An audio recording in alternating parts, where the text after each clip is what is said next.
warahmatullahi wabarakatuh. Saya Dewi Andriani dengan NIM 1900208 dari kelompok 2 yang membahas mengenai feminisme dan kejahatan.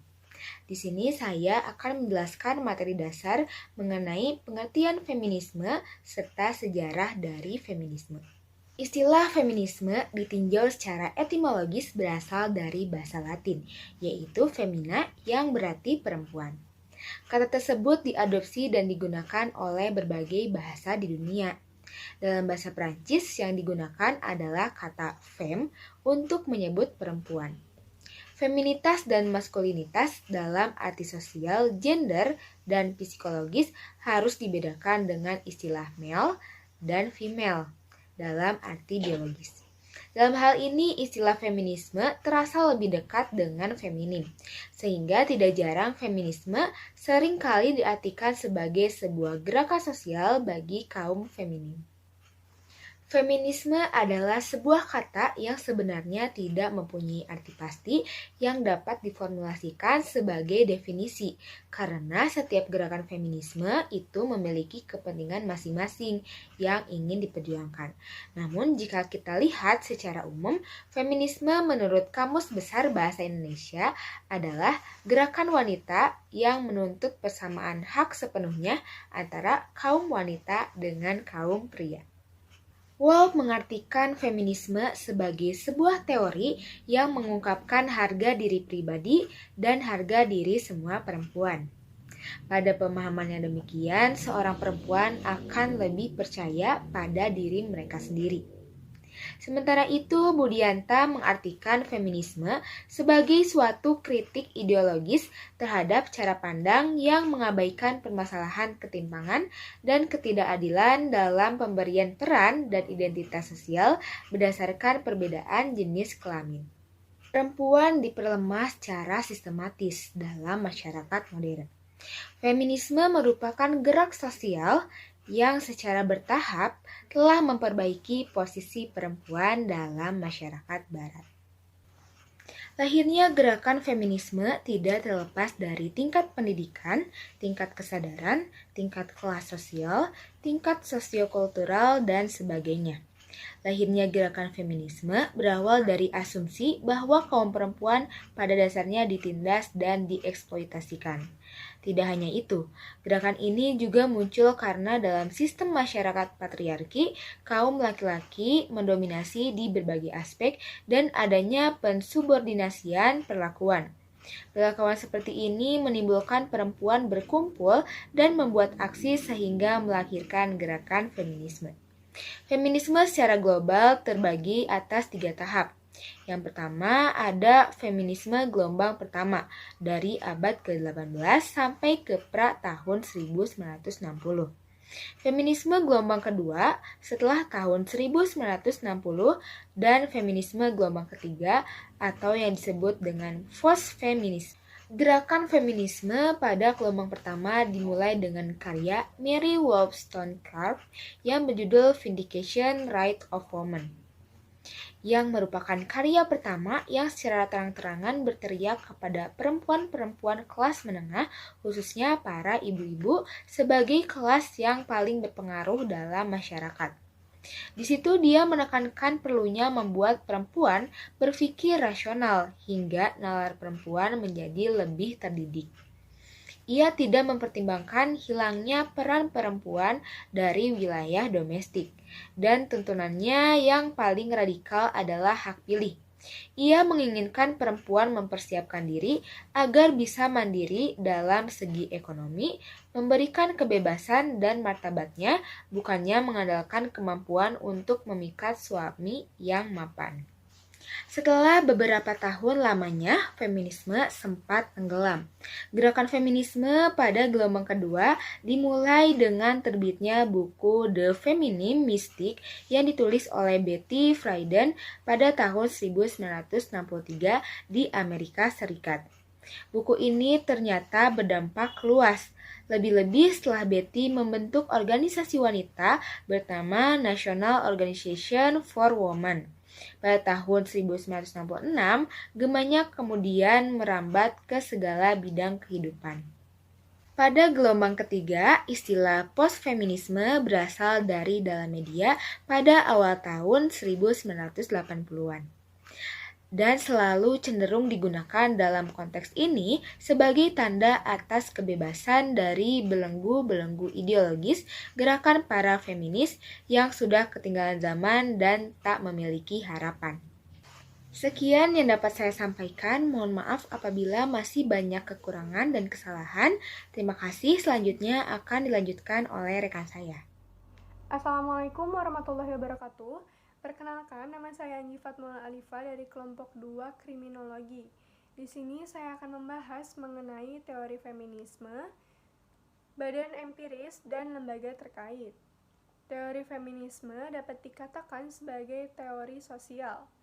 Teori ini menggunakan perspektif feminisme untuk melihat dan menjelaskan fenomena sosial. Asumsi dasar yang perlu diketahui untuk memahami teori ini adalah bahwa dalam sejarahnya, pengetahuan sosial dan teori-teori sosial dirumuskan dalam dominasi dari perspektif laki-laki, sehingga dunia sosial yang terbentuk memposisikan perempuan secara marginal. Kenyataan historis ini menciptakan jurang ketimpangan antara laki-laki dan perempuan, di mana yang satu didominasi dan yang satu mendominasi. Teori feminisme tak hanya menawarkan pengetahuan sejarah yang timpang tersebut, namun juga mempromosikan kesetaraan nilai dengan cara mengangkat perspektif perempuan dari posisinya yang minor. Dengan demikian, dapat dikatakan pula bahwa feminisme memperjuangkan nilai-nilai keadilan sosial, kesetaraan atau kesamaan martabat antara laki-laki dan perempuan. Teori feminisme tidak hanya melawan penindasan dilakukan oleh patriarki, namun juga struktur lain seperti kapitalisme. Sistem kapitalisme dianggap telah memperkuat dominasi laki-laki dan mengeksploitasi perempuan.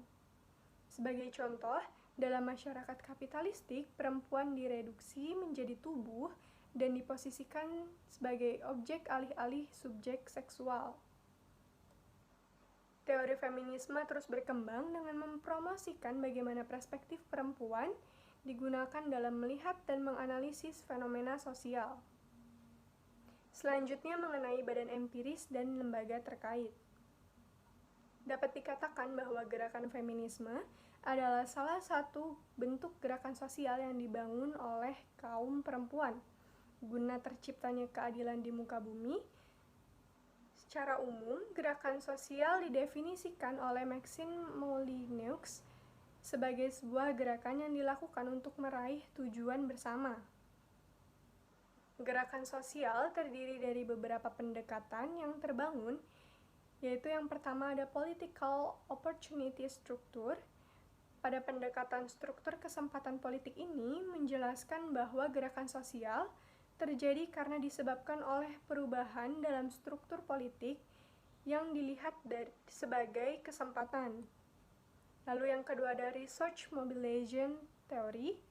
Teori mobilisasi sumber daya menyatakan bahwa munculnya gerakan sosial disebabkan karena tersedianya faktor-faktor pendukung, misalnya faktor koalisi dan pendukungan dana, adanya tekanan dan upaya pengorganisasian yang efektif, serta sumber daya yang penting berupa ideologi.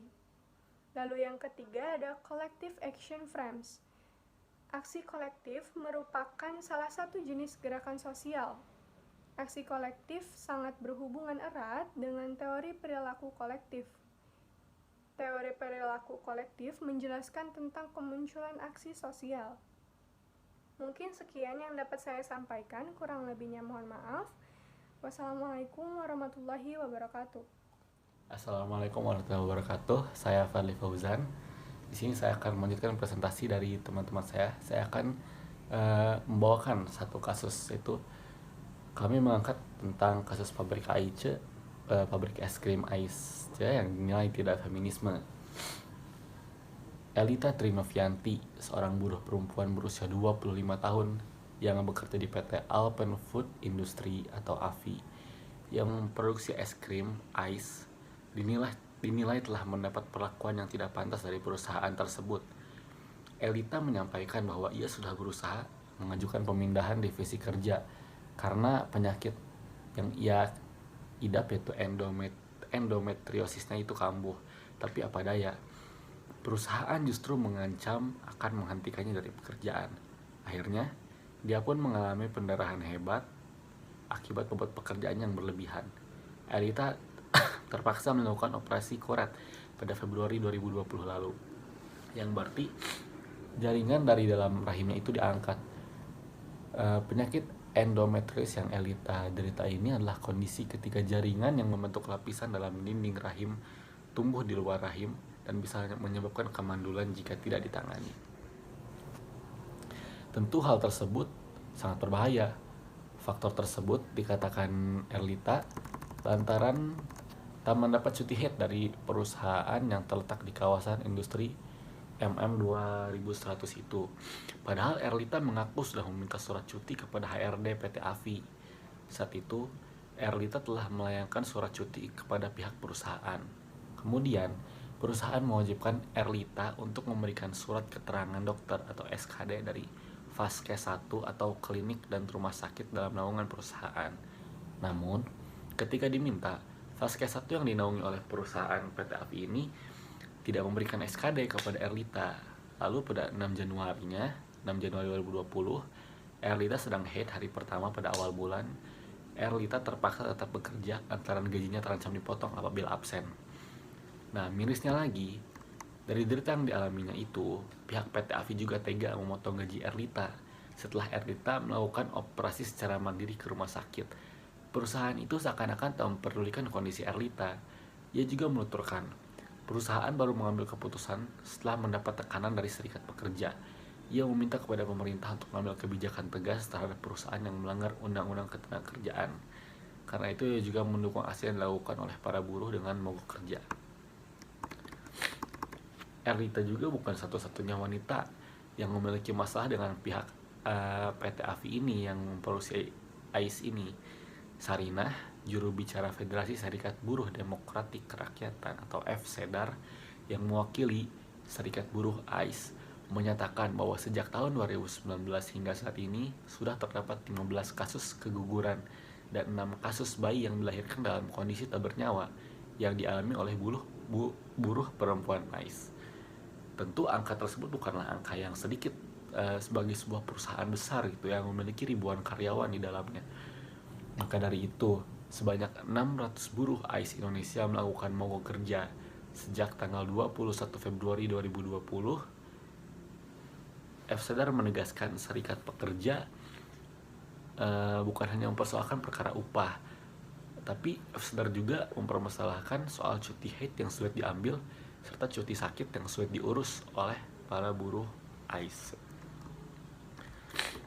Nah, dilihat dari kasus tersebut, menurut analisis kami ya, PT AFI selaku perusahaan harusnya bertindak secara tegas dan tidak meremehkan persoalan seperti haid seorang wanita, karena apabila hal sekecil itu dibiarkan dan perusahaan acuh tak acuh dalam memberikan cuti haid, bisa berakibat fatal ke depannya seperti yang telah dialami oleh Erlita. Bisa dibilang hal ini bisa terjadi karena masih langgengnya budaya patriarki di Indonesia. Nah, patriarki itu apa sih? Patriarki sendiri berasal dari kata patriarkat, berarti struktur yang menempatkan peran laki-laki sebagai penguasa tunggal, sentral, dan segala-galanya. Sistem patriarki yang mendominasi kebudayaan masyarakat menyebabkan adanya kesenjangan dan ketidakadilan gender yang mempengaruhi hingga ke berbagai aspek kegiatan manusia.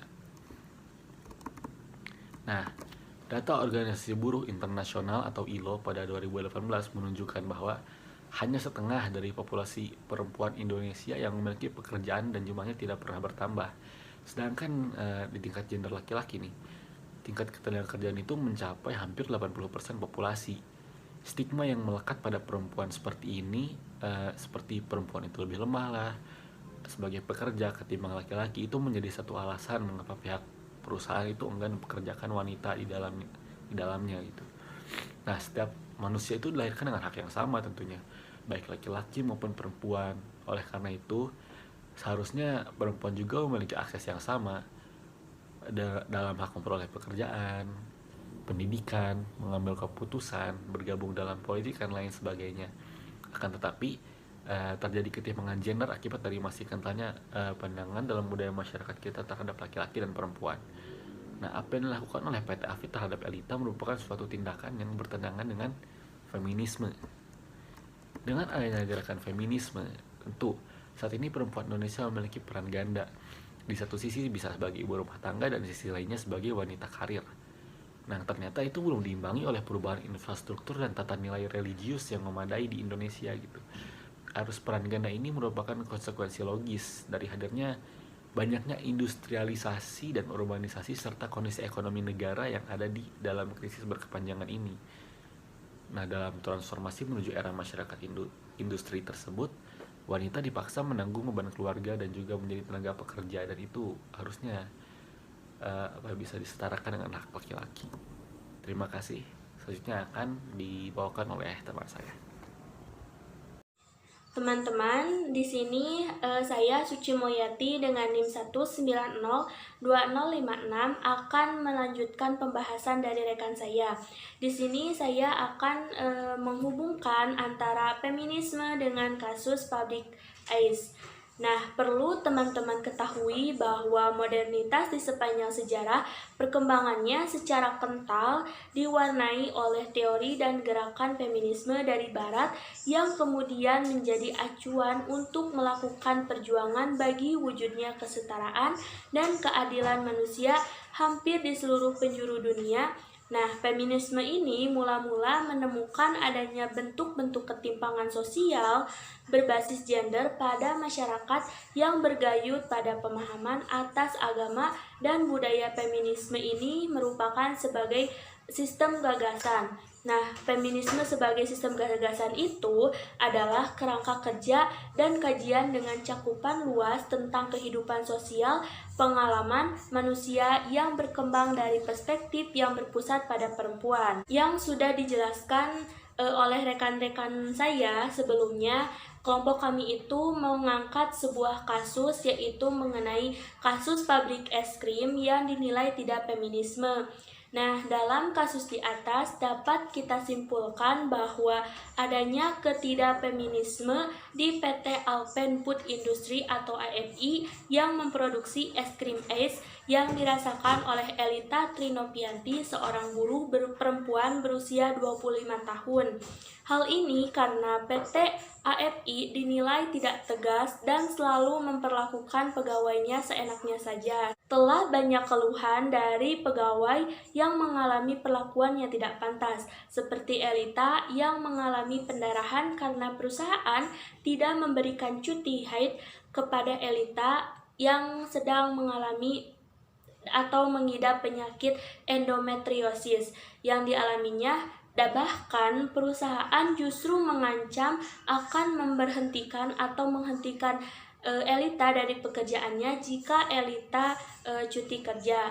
Teman-teman, setelah tadi saya jelaskan mengenai hubungan feminisme dengan kasus pabrik es krim yang dinilai tidak feminisme. Nah, saya akan melanjutkan pembahasan mengenai implementasi yuridis terhadap kasus pabrik es krim yang dinilai tidak feminisme.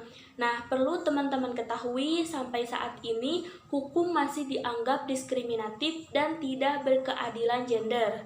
Padahal hukum seharusnya berkeadilan atau sensitif gender untuk menjamin terpenuhinya hak asasi perempuan. Dengan mengikuti persamaan hak dalam segala bidang, maka baik laki-laki maupun perempuan mempunyai hak atau kesempatan yang sama untuk berpartisipasi dalam setiap aspek kehidupan bermasyarakat ataupun bernegara. Sehingga apabila terjadi diskriminasi terhadap perempuan, hal itu merupakan bentuk pelanggaran terhadap hak asasi perempuan. Perlu teman-teman ketahui bahwasanya pelanggaran hak asasi perempuan terjadi karena banyak hal, diantaranya yaitu akibat sistem hukum, di mana perempuan menjadi korban dari sistem tersebut. Orde Reformasi merupakan periode paling progresif dalam perlindungan hak asasi manusia. Berbagai peraturan perundang-undangan keluar pada periode tersebut, termasuk peraturan perundang-undangan tentang hak perempuan.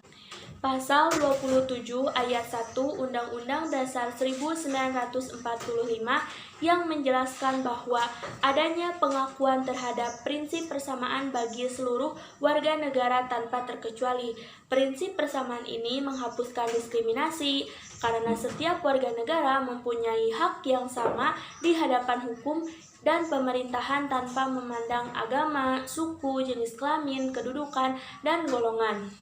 Salah satu penyebabnya adalah adanya budaya patriarki yang berkembang dalam masyarakat adat Indonesia.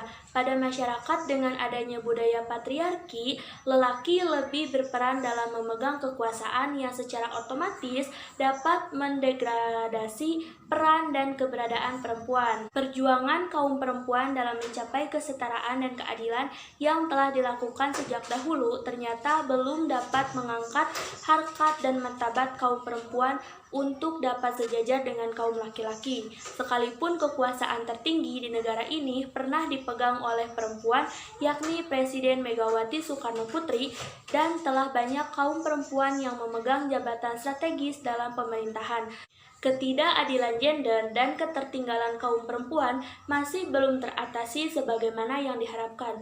Kaum perempuan tetap saja termarginalkan dan tertinggal dalam segala aspek kehidupan termasuk dalam bidang hukum. Hal ini merupakan tantangan berat bagi kaum perempuan dan pemerintah.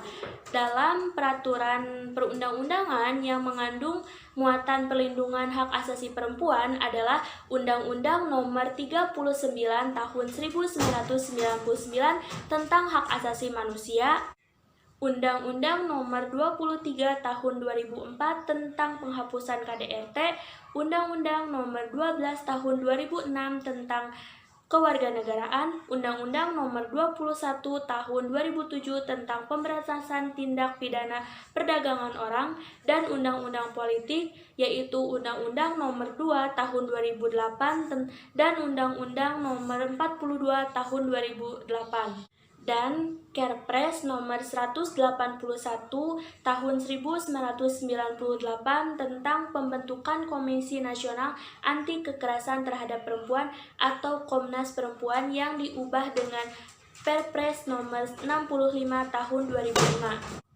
Nah, teman-teman, perlu kita ketahui dari kasus tersebut, ternyata dari kasus tersebut memiliki dampak yang sangat buruk, yaitu perusahaan dinilai meremehkan persoalan yang dialami oleh pegawainya, secara tidak langsung membawa citra buruk untuk perusahaan.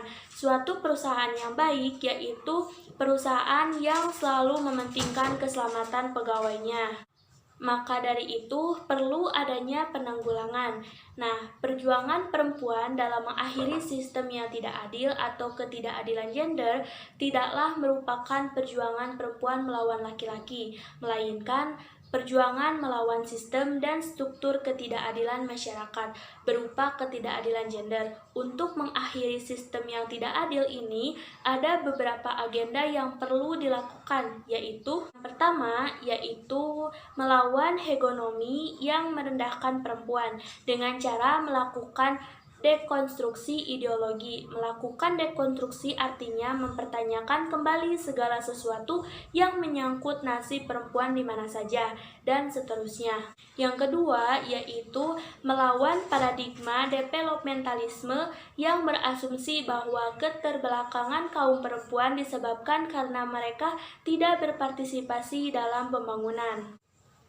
Melawan hedonisme yang merendahkan harkat dan martabat perempuan patut dilakukan, sebab hedonisme itu sebenarnya hanya merupakan konstruksi ataupun rekayasa sosial.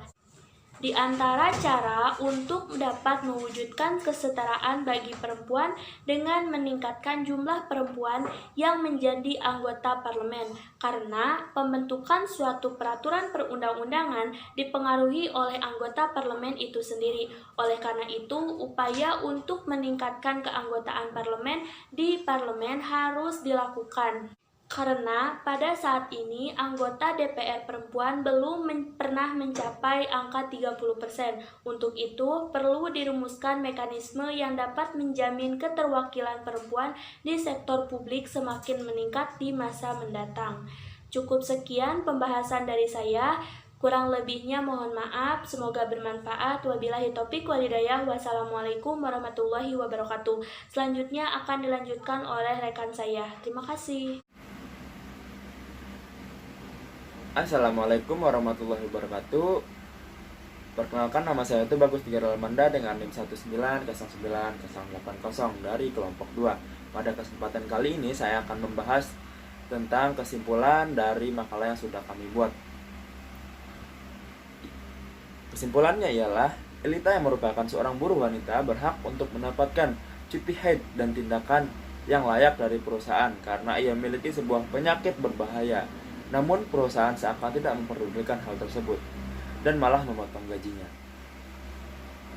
Perjuangan melawan budaya patriarki yang menjadikan perempuan sebagai objek yang lemah telah dilakukan sekitar 1 abad yang lalu oleh Raden Ajeng Kartini atau biasa kita sebut R.A. Kartini.